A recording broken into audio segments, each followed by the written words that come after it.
power 2.10. What are the frequency and the wavelength of a photon emitted during a transmission from n is equal to 5 state to n is equal to 2 state in the hydrogen atom? क्या question है? Question simple सा है कि hydrogen का atom है, उसमें electron fifth orbit से second stage में आ रहा है, फिफ्थ स्टेज से सेकंड स्टेज में आ रहा है, तो it is releasing energy, emitting energy in the form of photon. Photon means bundle of energy. जो एनर्जी निकली, जो या रेडिएशन निकले, उसकी फ्रीक्वेंसी ऑफ वेवलेंथ बता दो. बहुत ही सिंपल है. तो क्या दिया हुआ है? गिवन है इनिशियल ऑर्बिट फिफ्थ नंबर है, फाइनल ऑर्बिट 2 है, मीन्स फिफ्थ ऑर्बिट से फिफ्थ से सेकेंड स्टेज में आ रहा है. और जब हमको मालूम है एक ऑर्बिट से दूसरे ऑर्बिट में आता है तो फिफ्थ हायर से लोअर में आता है, इट एमिट्स एनर्जी, तो that means there is a change in energy. और चेंज इन एनर्जी को हम इस फॉर्मूला से लिखते हैं, where R H is the required constant और एन मीन्स क्या है, किस ऑर्बिट में, initial orbit, this is the final orbit. आप बोलोगे अब ये फॉर्मूला कहाँ से आ गया? यू रिमेंबर कि एनर्जी एन ऑफ ऑर्बिट के लिए हमने क्या बोलता है, E N is equal to R H की वैल्यू ये है, multiply by Z square upon N square into J in joules.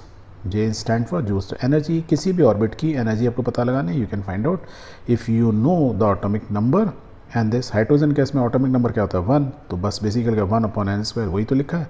एक फर्स्ट की मालूम है, फाइनल की पता लगानी है, दोनों को डिफरेंस करो, दैट इज डेल्टा एनर्जी. ये तो यहाँ से निकला. क्लियर? ओके. इनिशियल फाइनल को एक बार और समझ लेते हैं. ये देखो, हमने ये सीखा था, हमने क्या सीखा था कि ये हमारी स्टेज है, first stage, second, third, fourth means ये हमारे ऑर्बिट है.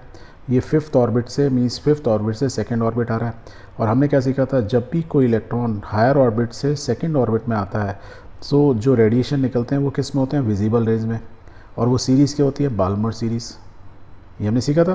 तो वी कैन से कि जब ये फिफ्थ से सेकंड में इलेक्ट्रॉन आएगा तो स्पेक्ट्रा जो लाइन होगी in the visible range of the Balmer series. और किस कलर की होगी? देखो, फिफ्थ से हमारे केस में देखो, हम यदि फिफ्थ लें तो ये वाली लाइन होगी, तो ये लाइट ब्लू जो आ रही है, दिख रहा है ना, वायलेट के साइड वाला सेकंड वाली, तो ये ब्लू कलर की लाइट होगी.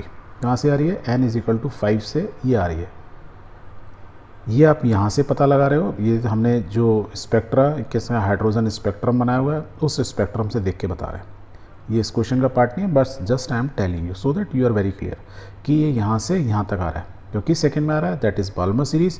और फिफ्थ से आ रहा है तो यहाँ देख के हम बोल सकते हैं यदि फिफ्थ से आ रहा होगा 2 सेकंड तो ये ब्लू कलर की लाइट निकलेगी, रेडिएशन निकलेंगे. उसकी फ्रीक्वेंसी और वेवलेंथ पूछ रहा है हमसे. Okay. If you know the energy of a radiation तो आप सब कुछ पता लगता है. देखो, हमको n1 f2 दिया, that means we know the change in energy. तो let's calculate it. So put those values. R H की वैल्यू मालूम ही है, 1 अपॉन दिस रखा, you solve it, you get the answer is this much. That means total this much of energy, and it is minus में आ रही है, that means this is a loss. That is why say it is an emission energy. Higher orbit से जब electron lower orbit में आता है, it's always emits energy. सो इतने का चेंज हुआ नेगेटिव में, means it is a loss of energy. Minus का स्कैन, एनर्जी कभी माइनस नहीं होती है. माइनस जैसे यही बता रहा है इस केस के अंदर, it is loss. Energy lose हुई, और लूज़ हुई तो इसलिए वो इमिशन के फॉर्म में निकली.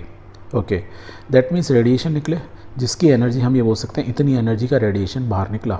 यदि एनर्जी मालूम है तो we know also the formula कि फोटोन की फ्रीक्वेंसी हम पता लगते हैं. फ्रीक्वेंसी इसके बीच में क्या होता है? Change in energy is equal to nu H. ये बोस फार्मूला था. अब फ्रीक्वेंसी निकालनी है, change in energy divide by Planck constant. कर दो भाई. एनर्जी चेंज इन एनर्जी इतनी है, Planck constant you know, just solve it, you get the frequency in hertz, because joules use करके per second means hertz. Okay. हमको frequency निकल गई, पहला पार्ट में. Now is asking wavelength. और हमें मालूम है किसी भी रेडिएशन की यदि फ्रीक्वेंसी मालूम है तो उसकी वो चलता किस स्पीड से? लाइट की स्पीड से. तो वेवलेंथ और फ्रीक्वेंसी का मल्टीप्लाई कर दें तो क्या होता है? Speed of light. या मैं बोल सकता हूँ wavelength lambda is equal to C upon nu. Speed of light आपको मालूम है 3 lakh kilometre per second, divide by this, you solve, you get this much. That means lambda is equal to 434 nanometre.